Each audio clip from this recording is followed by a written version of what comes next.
applause for Allie Adams.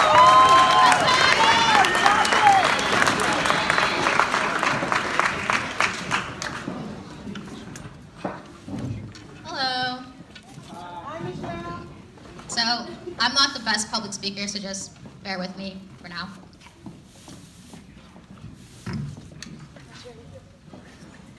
Okay. Diversity is not only the appreciation of yourself, but the appreciation of others, and this is what I'm here to talk to you about tonight.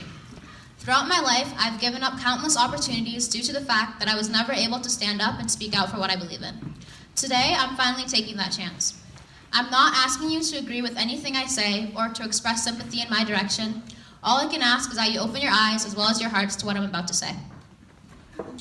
Racism, stereotyping, and hate. These three words do not belong to a single race. They express the conflicts, misunderstandings, murders, genocides, and ignorance of the world. These words do not limit understanding nor justify wrongs. They show the need for change, and the world's begging our generation to do just that. It's time we stop blaming each other for the past. We are capable of so much more. I was once told, what you allow is what will continue. As humans, we are a species addicted to patterns. We repeat what we see, hear, and learn, and in saying just that, it's clear that it's time for a change. I was asked to share a personal story with you tonight, one that I have never told a large crowd or even to the closest of friends. Growing up Black in America at most times seems to be a chore, at other times it seems to be a nightmare. Take a second and imagine your first day of kindergarten. Imagine your excitement and nerves filling your body. Now look at the table to your left and then to your right and appreciate the people around you. Now imagine everyone in this room, all one race, except for you. Imagine having your hair pulled on and clothes made fun of.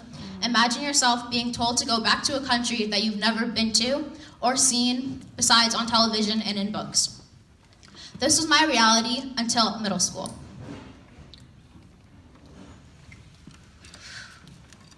When I was in 8th grade, my family was forced out of a hotel. We arrived at midnight after a 2-hour boat ride and an almost 2.5-hour car ride. When we arrived in our car, we were watched by a white woman who kept forcing her head between the curtains. We grabbed our bags, and as I grabbed my 2-year-old brother's hand, we went inside. We waited in line behind a white couple and their child. Once they were led to their room, the lady came back down the stairs. She took one look at us and then called her husband over as she went into the back room. Her husband then began to question my mother and stepfather. He asked for the ages of the children and where we were coming from. Then he did something strange. He asked my mother for identification for me and all of my siblings.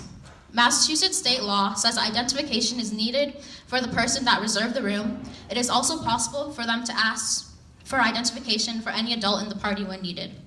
When my mother asked why,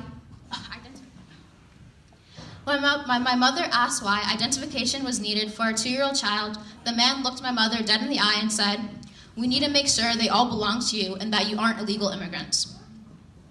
In not having identification for me and my 3 other siblings, we had the police called on us. After a few racial slurs and voices raised, we had to wait outside until 1 a.m. All other hotels were full in the area, and we simply had no other choice. When the police arrived, they set the hotel manager straight and escorted my family to our room.